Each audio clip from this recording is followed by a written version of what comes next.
அத்தியாயம் 4 சுய விழிப்புணர்வு செல்ஃப் அவேர்னஸ் இல்லாமல் வாழ்ந்தால் ஏன் வாழ்க்கை திசை தெரியாமல் போகிறது? விரிவான விளக்கம். மனித வாழ்க்கையில் மிக முக்கியமான ஒரு திறன் சுய விழிப்புணர்வு, செல்ஃப் அவேர்னஸ். பலர் வாழ்க்கையில பல விஷயங்களை கற்றுக்கொள்கிறார்கள். தொழில் திறன்கள், கல்வி அறிவு, தொழில்நுட்ப திறன்கள். ஆனால் மிகவும் முக்கியமான ஒன்றை கற்றுக்கொள்ளாமல் வாழ்கிறார்கள். அதுதான் தங்களைப் பற்றிய புரிதல். ஒரு மனிதன் தனது மனதை புரிந்து கொள்ளாமல் வாழ்ந்தால் என்ன நடக்கும்? அவர் ஏன் ஒரு விஷயம் சென்றார் என்று தெரியாது, ஏன் ஒரு முடிவு எடுக்கிறார் என்று புரியாது, என்னாண்டு சில விஷயங்களில் தோல்வி அடைகிறார் என்று அறிய மாட்டார். இதன் காரணம் சுய விழிப்புணர்வு இல்லாமை. சுய விழிப்புணர்வு என்றால் என்ன? சுய விழிப்புணர்வு என்பது ஒரு மனிதன் தனது சிந்தனைகள், உணர்ச்சிகள், பழக்கங்கள், முடிவுகள் இவற்றை தெளிவாக கவனித்து புரிந்து கொள்வது. ஒரு மனிதன் தனது மனத்தில் என்ன நடக்கிறது என்பதை புரிந்து கொள்ள ஆரம்பித்தால்தான் அவர் தனது வாழ்க்கையை மாற்ற ஆரம்பிக்க முடியும். ஏன் பலருக்கு சுய விழிப்புணர்வு இல்லை? இன்றைய உலகத்தில் மனிதர்கள் மிகவும் பிஸியாக இருக்கிறார்கள். அவர்கள் வேலை, குடும்பம், சமூக ஊடகம், தினசரி பொறுப்புகள் இவற்றில் முழுமையாக ஈடுபட்டு இருக்கிறார்கள். இந்த வேகமான வாழ்க்கையில் பலர் தங்களுக்குள் என்ன நடக்கிறது என்பதை கவனிக்க நேரம் எடுத்துக்கொள்வதில்லை. இதனால் அவர்கள் பழக்கப்படி வாழ்கிறார்கள். சிந்தனை இல்லாமல் முடிவெடுக்கிறார்கள்.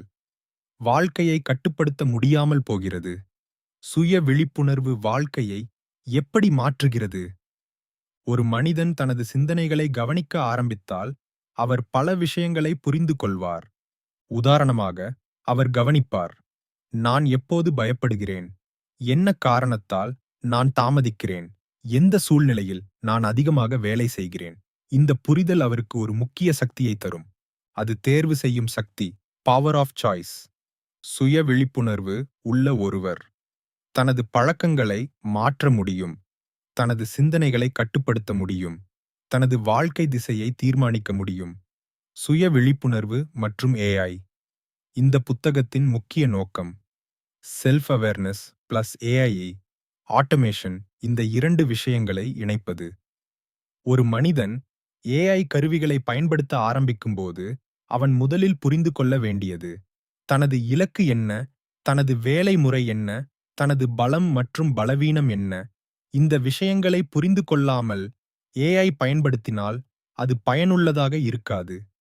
ஆனால் ஒருவர் தனது மனதை புரிந்து கொண்ட பிறகு ஏஐ பயன்படுத்தினால் அவர் சரியான வேலைகளை ஆட்டோமேஷன் செய்வார், தனது நேரத்தை சரியாக பயன்படுத்துவார், தனது உற்பத்தி திறனை அதிகரிப்பார். இதுவே குவாண்டம் ஏஜென்ட் ஏஐ அமைப்பின் அடித்தளம். செயல்முறை பட்டியல், ஆக்ஷன் பிளான். தினசரி சுய கவனிப்பு. தினமும் 10 நிமிடம் அமைதியாக உட்காருங்கள். உங்கள் சிந்தனைகளை கவனியுங்கள். எந்த எண்ணங்கள் அதிகமாக வருகிறது என்று பார்க்குங்கள். சுய பதிவேடு, செல்ஃப் ஜர்னல். ஒரு நோட்டு புத்தகம் வைத்துக் கொள்ளுங்கள். தினசரி முக்கிய அனுபவங்களை எழுதுங்கள். அந்த அனுபவங்களில் நீங்கள் எப்படி உணர்ந்தீர்கள் என்று பதிவு செய்யுங்கள். பழக்கங்களை கவனிக்க உங்கள் தினசரி பழக்கங்களை எழுதுங்கள். எந்த பழக்கங்கள் உங்களை முன்னேற்றுகிறது என்று பாருங்கள். எந்த பழக்கங்கள் உங்கள் நேரத்தை வீணாக்குகிறது என்று கண்டுபிடியுங்கள். ஏஐ பயன்பாட்டிற்கு தயாராகுங்கள். உங்கள் வேலை பட்டியலை எழுதுங்கள். எந்த வேலைகளை ஆட்டோமேஷன் செய்யலாம் என்று கண்டுபிடியுங்கள். ஏஐ டூல்ஸ் பற்றி கற்றுக்கொள்ள ஆரம்பியுங்கள். நினைவில் கொள்ள வேண்டிய முக்கிய குறிப்புகள். சுய விழிப்புணர்வு இல்லாமல் வாழ்க்கையை மாற்ற முடியாது. உங்கள் சிந்தனைகள் உங்கள் முடிவுகளை நிர்ணயிக்கின்றன. உங்கள் பழக்கங்கள் உங்கள் எதிர்காலத்தை உருவாக்குகின்றன. முக்கியமாக, உங்களை புரிந்து கொண்டால் உங்கள் வாழ்க்கையை மாற்ற முடியும். ஏஐ காலத்தில் வெற்றி பெற self awareness plus smart automation. இந்த இரண்டு மிகவும் முக்கியம். அடுத்த அத்தியாயம், சாப்டர் 5.